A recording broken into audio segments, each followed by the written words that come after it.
വാണി നമസ്കാരം. പ്രാദേശിക വാർത്തകൾ വായിക്കുന്നത് ഹക്കീം കൂട്ടായി. മുൻ പ്രധാനമന്ത്രി ഡോക്ടർ മൻമോഹൻ സിംഗിന് രാജ്യം ഇന്ന് വിട നൽകും. സംസ്കാരം സമ്പൂർണ്ണ സൈനിക ബഹുമതികളോടെ രാവിലെ 11:45 ന്യൂഡൽഹിയിലെ നിഗംബോധ് ഘട്ടിൽ. സംസ്കാര ചടങ്ങ് ആകാശവാണി തത്സമയം പ്രക്ഷേപണം ചെയ്യും.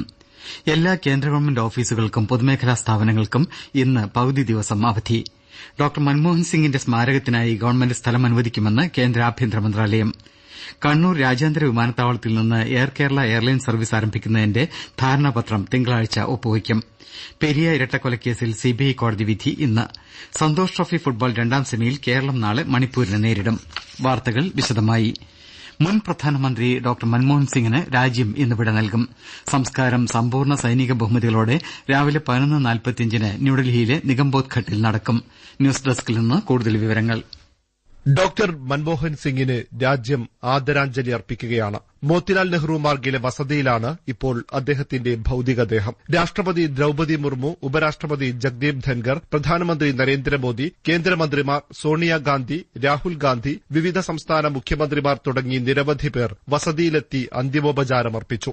ഡോക്ടർ മൻമോഹൻ സിംഗിന്റെ ഭൌതിക ശരീരം രാവിലെ 8-ന് AICC ആസ്ഥാനത്ത് എത്തിക്കും. 8:30 മുതൽ 9:30 വരെയാണ് AICC ആസ്ഥാനത്ത് പൊതുദർശനം. പൊതുജനങ്ങൾക്കും കോൺഗ്രസ് പ്രവർത്തകർക്കും ആദരാഞ്ജലി അർപ്പിക്കാം. 9:30 ശേഷം നിഗംബോധ് ഘട്ടിലേക്ക് വിലാപയാത്ര ആരംഭിക്കും. എല്ലാ കേന്ദ്ര ഗവൺമെന്റ് ഓഫീസുകൾക്കും പൊതുമേഖലാ സ്ഥാപനങ്ങൾക്കും ഇന്ന് പകുതി ദിവസം അവധി പ്രഖ്യാപിച്ചു. ഡോക്ടർ മൻമോഹൻ സിംഗിന്റെ നിര്യാണത്തിൽ കോൺഗ്രസ് പ്രവർത്തക സമിതി അനുശോചിച്ചു. അദ്ദേഹത്തിന്റെ ജീവിതവും പ്രവർത്തനവും ഇന്ത്യയുടെ ഭാഗധേയം രൂപപ്പെടുത്തിയെന്ന് പാർട്ടി അനുശോചന പ്രമേയത്തിൽ പറഞ്ഞു. മുൻ പ്രധാനമന്ത്രിയുടെ മൂല്യങ്ങൾ അദ്ദേഹം വിഭാവനം ചെയ്തതുപോലെ കൂടുതൽ സമ്പന്നവും ഐക്യവുമായ ഇന്ത്യ കെട്ടിപ്പടുക്കുന്നതിന് പ്രതിബദ്ധതയും പ്രമേയം പ്രകടിപ്പിച്ചു. ഇന്ത്യയുടെ സാമ്പത്തിക ഉദാരവൽക്കരണത്തിന്റെ ശില്പിയായിരുന്നു ഡോക്ടർ മൻമോഹൻ സിംഗെന്നും സമാനതകളില്ലാത്ത ദീർഘവീക്ഷണത്തോടെ സാമ്പത്തിക പ്രതിസന്ധിയിൽ നിന്നും അദ്ദേഹം രാജ്യത്തെ രക്ഷിച്ചുവെന്നും പ്രവർത്തക സമിതി അഭിപ്രായപ്പെട്ടു. ഡൽഹി എയിംസ് ആശുപത്രിയിൽ വ്യാഴാഴ്ച രാത്രി 9:51 ഡോക്ടർ മൻമോഹൻ സിംഗിന്റെ അന്ത്യം.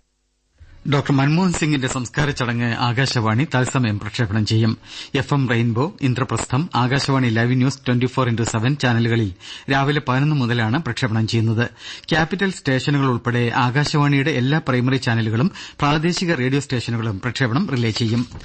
അന്തരിച്ച മുൻ പ്രധാനമന്ത്രി ഡോക്ടർ മൻമോഹൻ സിംഗിന്റെ സ്മാരകത്തിനായി ഗവൺമെന്റ് സ്ഥലം അനുവദിക്കുമെന്ന് കേന്ദ്ര ആഭ്യന്തര മന്ത്രാലയം വ്യക്തമാക്കി. മൻമോഹൻ സിംഗിന്റെ സ്മാരകത്തിനായി സ്ഥലം അനുവദിക്കണമെന്ന കോൺഗ്രസ് അധ്യക്ഷൻ മല്ലികാർജ്ജുൻ ഖാർഗെയുടെ അഭ്യർത്ഥന ഗവൺമെന്റിന് ലഭിച്ചതായി മന്ത്രാലയം പ്രസ്താവനയിൽ പറഞ്ഞു.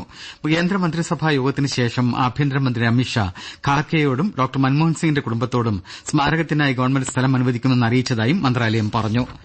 ഗവർണർ ആരിഫ് മുഹമ്മദ് ഖാന് ഇന്ന് നൽകാനിരുന്ന യാത്രയയപ്പ് ചടങ്ങ് മാറ്റിവെച്ചു. മുൻ പ്രധാനമന്ത്രി ഡോക്ടർ മൻമോഹൻ സിംഗിന്റെ മരണത്തെ തുടർന്ന് രാജ്യത്ത് ഔദ്യോഗിക ദുഃഖാചരണമായതുകൊണ്ടാണ് യാത്രയയപ്പ് മാറ്റിയത്. രാജ്ഭവൻ ജീവനക്കാർ വൈകിട്ടാണ് ഗവർണർക്ക് യാത്രയയപ്പ് നൽകാൻ തീരുമാനിച്ചിരുന്നത്. പുതിയ കേരള ഗവർണർ രാജേന്ദ്ര വിശ്വനാഥ് ആർലേക്കർ പുതുവത്സര ദിനത്തിൽ കേരളത്തിലെത്തും. ജനുവരി 2-നാണ് അദ്ദേഹം ചുമതലയേൽക്കുന്നത്. ജനുവരി 2-ന് ആരിഫ് മുഹമ്മദ് ഖാൻ ബീഹാർ ഗവർണറായി ചുമതലയേൽക്കും. അതിനിടെ ആരിഫ് മുഹമ്മദ് ഖാൻ യാത്ര പറയാൻ ശ്രീരാമകൃഷ്ണ ആശ്രമത്തിലെ സ്വാമിമാരുടെ അടുത്തെത്തി. ശാസ്തമംഗലം ആശ്രമത്തിലെത്തിയ ഗവർണർ ശ്രീരാമകൃഷ്ണ പരമഹംസരുടെയും സ്വാമി വിവേകാനന്ദന്റെയും ശാരദാദേവിയുടെയും ചിത്രങ്ങൾക്ക് മുന്നിൽ പുഷ്പാർച്ചന നടത്തി. പ്രധാനമന്ത്രി നരേന്ദ്രമോദി നാളെ രാവിലെ 11-ന് പ്രതിമാസ റേഡിയോ പരിപാടിയായ മൻ കി ബാത്തിൽ ആകാശവാണിയിൽ രാജ്യത്തെയും വിദേശത്തെയും ജനങ്ങളുമായി ചിന്തകൾ പങ്കുവയ്ക്കും. മൻ കി ബാത്തിന്റെ 117ാം പതിപ്പാണിത്. ആകാശവാണിയുടെയും ദൂരദർശന്റെയും മുഴുവൻ ശൃംഖലയിലും AIR ന്യൂസ് വെബ്സൈറ്റിലും ന്യൂസ് ഓൺ എയർ മൊബൈൽ ആപ്പിലും മൻ കി ബാത്ത് ലഭിക്കും. AIR news, DD news, PMO, INB മന്ത്രാലയം എന്നിവയുടെ യൂട്യൂബ് ചാനലുകളിലും ഇത് തത്സമയം സംപ്രേഷണം ചെയ്യും. പ്രധാനമന്ത്രിയുടെ ഹിന്ദി സംപ്രേഷണം കഴിഞ്ഞാലുടൻ ആകാശവാണിയുടെ കേരള നിലയങ്ങളിൽ മൻ കി ബാത്തിന്റെ മലയാള പരിഭാഷ കേൾക്കാം. കണ്ണൂർ രാജ്യാന്തര വിമാനത്താവളത്തിൽ നിന്ന് എയർ കേരള എയർലൈൻ സർവീസ് ആരംഭിക്കുന്നതിന്റെ ധാരണാപത്രം തിങ്കളാഴ്ച ഒപ്പുവയ്ക്കും. ഉച്ചയ്ക്ക് വിമാനത്താവളത്തിലാണ് ധാരണാപത്രം ഒപ്പുവയ്ക്കുന്നത്. സംസ്ഥാന ഗവൺമെന്റിനും സിയാലിനും മറ്റ് പൊതുമേഖലാ സ്ഥാപനങ്ങൾക്കുമായി 26% ഓഹരിയുള്ള സ്ഥാപനമാണ് എയർ കേരള. കണ്ണൂരിന് പുറമെ കൊച്ചി, തിരുവനന്തപുരം, കോഴിക്കോട് അന്താരാഷ്ട്ര വിമാനത്താവളങ്ങളിൽ നിന്നായിരിക്കും സർവീസ്. മാർച്ച് മാസത്തോടെ സർവീസ് ആരംഭിക്കാനാണ് ശ്രമം. പ്രാദേശിക വാർത്തകളാണ് കേൾക്കുന്നത്. കാസർകോട് പെരിയയിൽ യൂത്ത് കോൺഗ്രസ് പ്രവർത്തകരായ കൃപേഷിനെയും ശരത് ലാലിനെയും വെട്ടിക്കൊലപ്പെടുത്തിയ കേസിൽ കോടതി ഇന്ന് വിധി പറയും. സിപിഐഎം നേതാക്കൾ പ്രതികളായ കേസിൽ കൊച്ചിയിലെ പ്രത്യേക സിബിഐ കോടതിയാണ് വിധി പറയുന്നത്. 24 പ്രതികളാണ് കേസിൽ. ഇടതുമുന്നണിയുടെ 2 സംസ്ഥാന ജാഥകൾ മഞ്ചേശ്വരത്ത് നിന്നും പാറശാലയിൽ നിന്നും തുടങ്ങിയ 2019 ഫെബ്രുവരി 17-നാണ് ശരത് ലാലും കൃപേഷും കൊല്ലപ്പെട്ടത്. ആദ്യം ലോക്കൽ പോലീസും പിന്നീട് ക്രൈംബ്രാഞ്ചും അന്വേഷിച്ച കേസ് ഹൈക്കോടതി നിർദ്ദേശപ്രകാരം സിബിഐ ഏറ്റെടുക്കുകയായിരുന്നു. ക്രൈംബ്രാഞ്ച് 14 പേരെ പ്രതി ചേർത്ത കേസിൽ സിബിഐ 10 പ്രതികളെ കൂടി ഉൾപ്പെടുത്തി. കോഴിക്കോട് കോരപ്പുഴ പാലം ഭാഗത്ത് ദേശീയപാത നിർമ്മാണവുമായി ബന്ധപ്പെട്ട് നേരത്തെ നിക്ഷേപിച്ച മണ്ണ് ഉടൻ നീക്കം ചെയ്യുമെന്ന് മന്ത്രി എ കെ ശശീന്ദ്രൻ അറിയിച്ചു. 1 മാസത്തിനകം മണ്ണ് പൂർണ്ണമായി നീക്കം ചെയ്യാൻ ബന്ധപ്പെട്ട ഉദ്യോഗസ്ഥർക്ക് മന്ത്രി നിർദ്ദേശം നൽകി. കോരപ്പുഴ പാലം നിർമ്മാണവുമായി ബന്ധപ്പെട്ട് കലക്ടറേറ്റിൽ മന്ത്രിയുടെ അധ്യക്ഷതയിൽ ചേർന്ന യോഗത്തിലാണ് നിർദ്ദേശം നൽകിയത്. പാലം പില്ലർ നിർമ്മാണവുമായി ബന്ധപ്പെട്ട് മണ്ണ് നിറയ്ക്കുന്നത് മത്സ്യബന്ധനത്തെ ബാധിക്കുമെന്ന ആശങ്ക പ്രദേശത്തെ മത്സ്യത്തൊഴിലാളികൾ ഉന്നയിച്ചിരുന്നു. തൃശൂർ നഗരത്തെ ചുവപ്പണിയിച്ച് ബോൺ നദാലെ ആഘോഷം. അതിരൂപതയും പൌരാവലിയും ചേർന്ന് നടത്തുന്ന ബോൺ നദാലെ ആഘോഷത്തിൽ 107 ഇടവകളിൽ നിന്നായി 15,000 ക്രിസ്മസ് പാപ്പന്മാരാണ് അണിനിരന്നത്. ലോകത്തിലെ ഏറ്റവും വലിയ ക്രിസ്മസ് ഘോഷയാത്രയായി ഗിന്നസ് റെക്കോർഡിൽ ഇടം നേടിയ ബോൺ നദാലെയിൽ 60 അടിയിലേറെ ഉയരമുള്ള ചലിക്കുന്ന ഏദൻ തോട്ടവും വയനാട് ദുരന്തം ഉൾപ്പെടെ 21 നിശ്ചല ദൃശ്യങ്ങളുമാണ് ആകർഷകമാക്കിയത്. ആർച്ച് ബിഷപ്പ് മാർ ആൻഡ്രൂസ് താഴത്തും മേയർ എം കെ വർഗീസും ചേർന്ന് ഘോഷയാത്ര ഫ്ളാഗ് ഓഫ് ചെയ്തു. വിഷം അകത്ത് ചെന്ന് ആശുപത്രിയിൽ ചികിത്സയിലായിരുന്ന വയനാട് ഡിസിസി ട്രഷററും മകനും മരിച്ചു. Wayanad DCC treasurer N M വിജയനും മകൻ ജിജേഷുമാണ് കോഴിക്കോട് മെഡിക്കൽ കോളേജ് ആശുപത്രിയിൽ ചികിത്സയിലിരിക്കെ ഇന്നലെ വൈകിട്ട് മരിച്ചത്. ഇവരെ ചൊവ്വാഴ്ചയാണ് വിഷം അകത്ത് ചെന്ന നിലയിൽ വീടിനുള്ളിൽ കണ്ടെത്തിയത്.